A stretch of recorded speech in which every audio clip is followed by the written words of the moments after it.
right. Welcome. You sound What's good? up, everybody? Y'all can hear him? All right, cool. All right, so first and foremost, bro, it's dope to even sit here with you because I've never had a chance to sit with YoungBoy. We'll get to all that shit. But I do want to start with your background, who you are. For the people that don't know, do your Googles. But a quick little blurb about yourself, where you hail from, and kind of how you got your start a little bit. My name's Jason. My friends call me Cheese.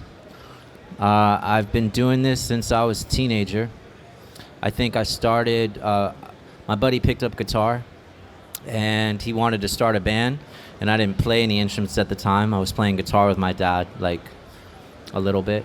So I went to the music store for my 16th birthday, and I picked up a bass guitar, and we started a band.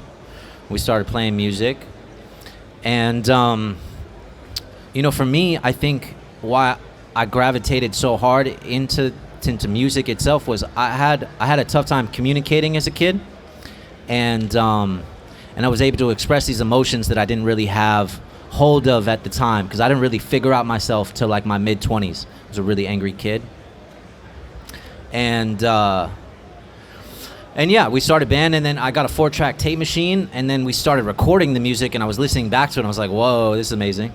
I can like listen to my emotions back to me and like just go over them, and that was really exciting to me. And then for years, man, I was just gone. You know, I think I went through college. I dropped out of college because I didn't know what I wanted to do.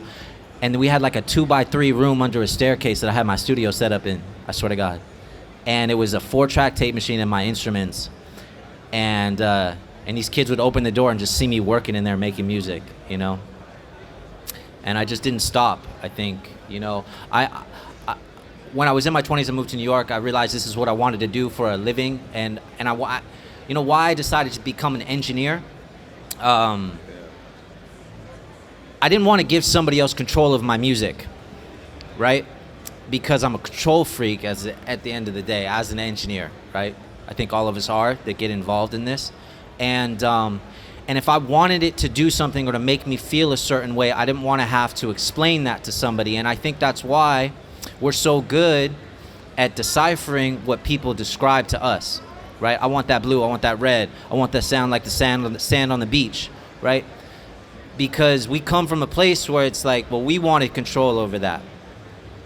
And so I did I did years of school at the Institute of Arts Research in Full Sail, and then I just started on the professional circuit with an internship at Capitol, and I got in with Hans Zimmer at Remote Control and started doing a bunch of movies, and then I wanted to get back into the recording industry for just music instead of music for movies, and started doing a bunch of pop, hip-hop, and R&B. Worked with a lot of people, and after that, I'm going to tell you a little story because I don't know where you are at your career, right?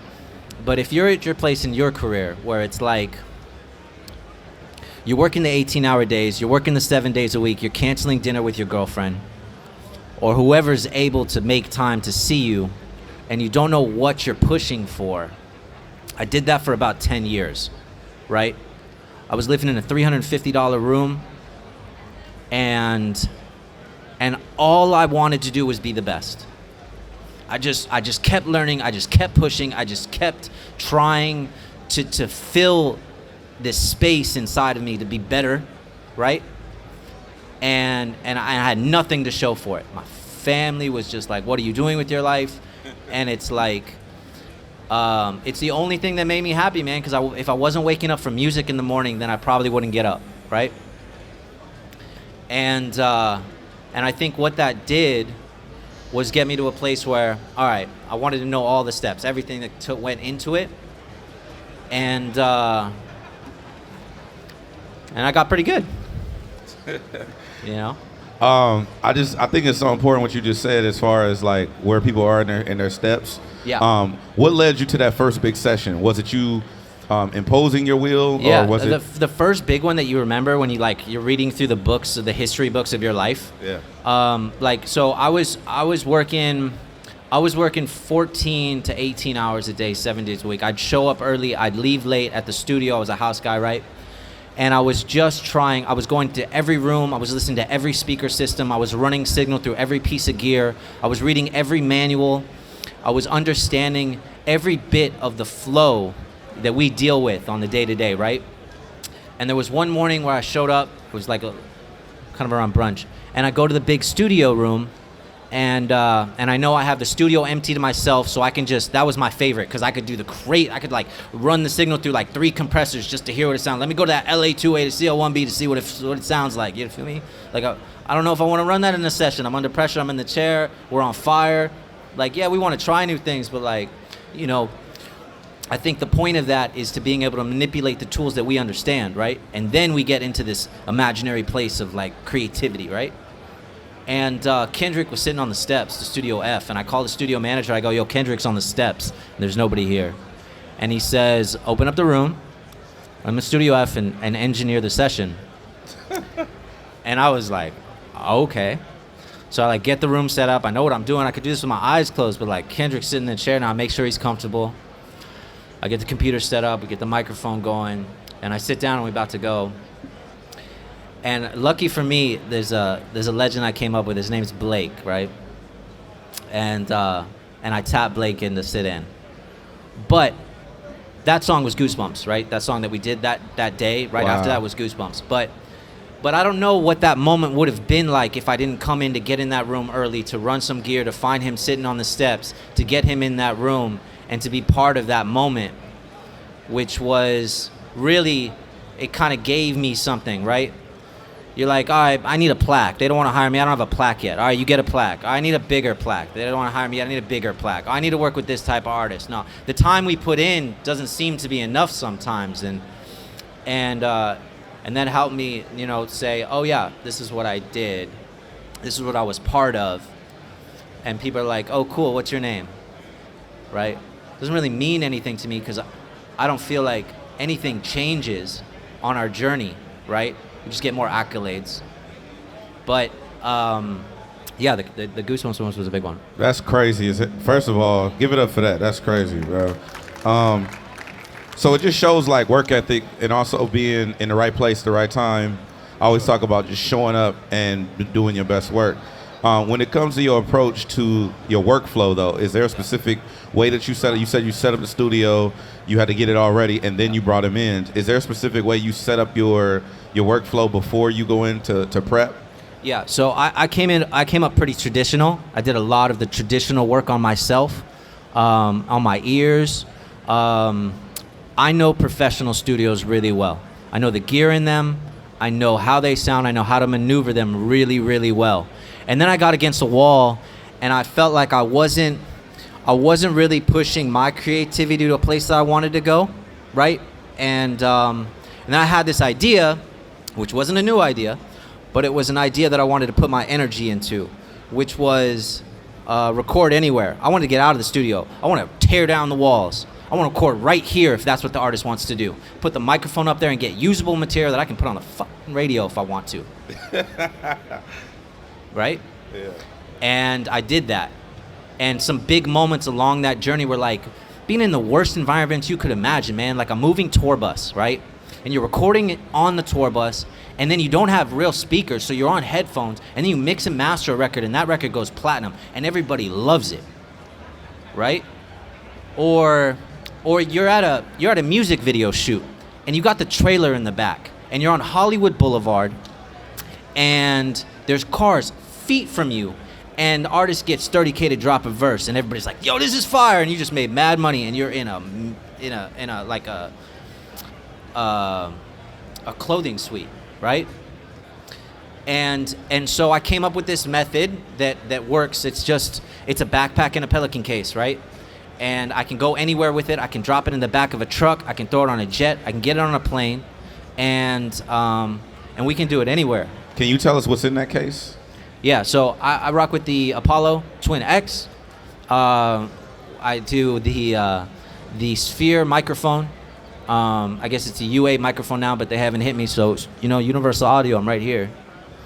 And then I I got the 2 Sony MDR headphones. We got a headphone box. All right. The reason I think the headphone box is important, first of all, the Apollo units are cool, but they don't get loud enough for our artists. Okay.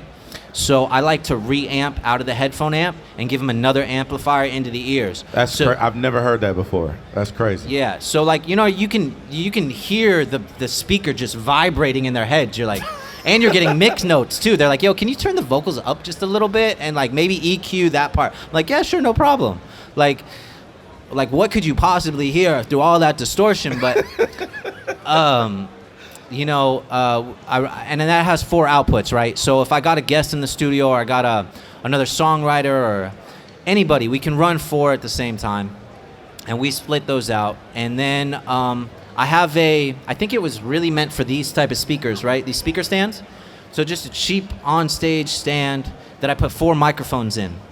And those 4 microphones are about 50 pounds, right? So I think this is the real trick of what separates me from everybody that really wants to do this, right?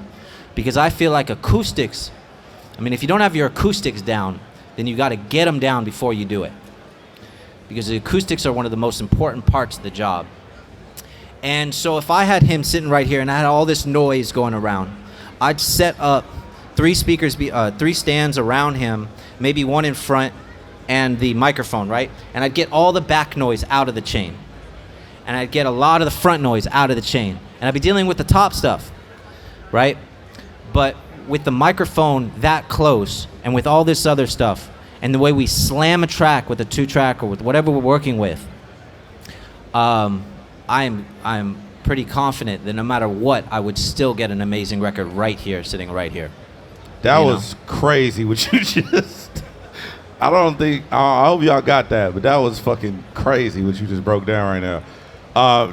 Did you come up with this ideology out of necessity because you were on the go so much, or was it an idea that you had one day when you were just high or laying in the bed or like? No, I think it goes back to like what I was talking about, where I wanted control over my music. You know, we start here and we end here with everything we do, right? And I didn't want to be dependent on anything. I never want to be dependent on anything, right? And I think the idea just came from me saying, you know, I'm dependent to go in the studio. I'm dependent on that. And I knew that my ears were good enough to decipher the difference. And I just thought it was a lot of fun, man. Honestly, I've been trapped in a room for so many hours of my life. Like so many hours. I think I've done 5,000 plus hours in a year, dude. Like, man, we're talking hours. You put 10,000 hours in to be a pro, I do it in 2 years. Like, so I spent a lot of time in a studio, and what this did for me was now we're going to cool places, and we have a view of the ocean, or we have the view of Manhattan, or we have the view of the Vegas Strip. You feel me? And it's like, we're experiencing all of these things simultaneously while we're like, yo, let's capture that. Let's get that right now. Let's not book the studio, get to the studio, deal with the studio. Although I love the studios. Studio owners, I love you. Thank you for everything. But it's a step up for how I wanted to create. Right? So yeah, that's where it came from.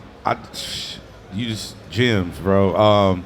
I want to get to some questions because I know people have technical questions, but I have so many questions that we don't have time for. But a couple of them are, the first one is linking with YoungBoy, and how do you approach mixing his vocals? Because I think he has one of the most unique vocal signatures probably in hip hop at this point.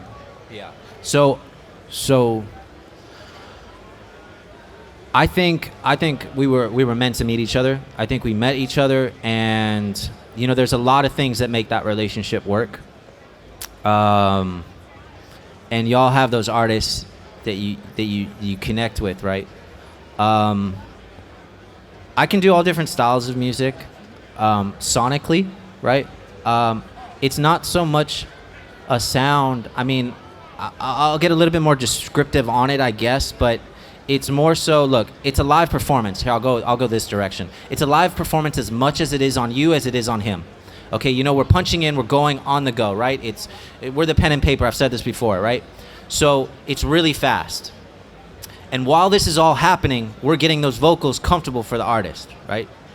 And then I have about 3 minutes to bounce, mix, and master the record because we're moving on to the next vibe. And that's what you're listening to on these albums. God For damn. like the first 2 years of our relationship. Because I couldn't even rename an MP3 after that session. So I think knowing your tools, I think being decisive on what you like, on what you want, and what feels good to you is going to take you the furthest. Because chasing and trying to be like, or whatever it is not the way, right? I use a lot of compressors. I have a lot of compression. And in this room, I have a lot of reflection. So I'll tell you what, you're going to vibe to the record I record here, but it's going to be wet. And we're going to have a lot of reverb on there because I'm gonna kill this room with my own reverb. Right? And yeah, so what's the I'm sorry to cut you off, no, but please. I want to speak on what you just said. What's the most, like, the craziest place, I guess you could say, that you have recorded a vocal? Yeah, I mean, the toughest spaces are the marble floors, big, you know what I mean, couple $1 million Airbnbs. And then you're set up in a living room where there's like the bedrooms there, the living room, the kitchen, everywhere else. It's just, and you got glass windows along the whole place because you got a view of like the entire city, right? So those are the hardest. And I call them like gymnasium spaces, right? The biggest, hardest spaces to work are going to come down to your acoustics, man. It's going to go, where are you getting the most reflections? And where are they coming from? The hotel rooms are easy. Just set the microphone up next to the curtains. Put them in a chair. You got carpet floors. Man, I mixed the last 4 albums out of a hotel room. That's crazy. So, this is a lot, bro. He'll say some shit and just look at you. Yeah, I mixed the last 4 albums double platinum in a hotel room. Yeah. Okay, so the thing I want to know, I want to get to some questions, but as far as, like, you said you would kill the room with your own reverb. Yeah.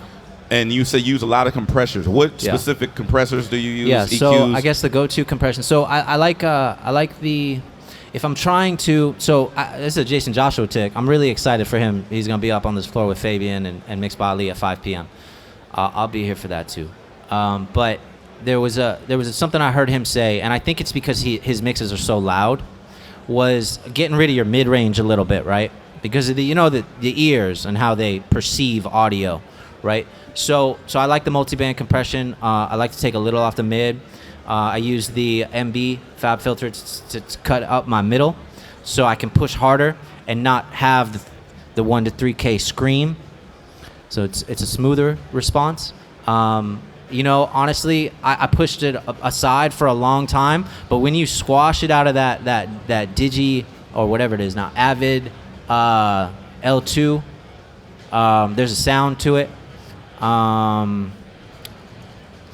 And what other compressors, man? I got half of it is mixing and half of it's mastering, and I got about another 10 compressors on the master bus, or like, yeah, and without the master bus you don't have the vocals, right? You bounce your acapella through that master bus with all of that processing, and without that master bus you don't have the vocals. So it's 50% headphones, no compression. And then when I'm doing everything, all the throws, everything, as we're going so fast. And then when he gets me to the first listen and I get to play the record down, I'll have the mix done acoustically through the speakers by the hook. And then I'm mastering from the hook to the end, and I bounce. God damn. My dude. Hey, listen, give it up, bro. Cheese, man. Thank you, bro. Like, that was a lot in just a short period of time. Cheese is going to go on the other side, get pictures while you can for about 5 minutes. We're going to start the next panel in literally 5 minutes. So thank you, Cheese. Engineers.com. Trap it.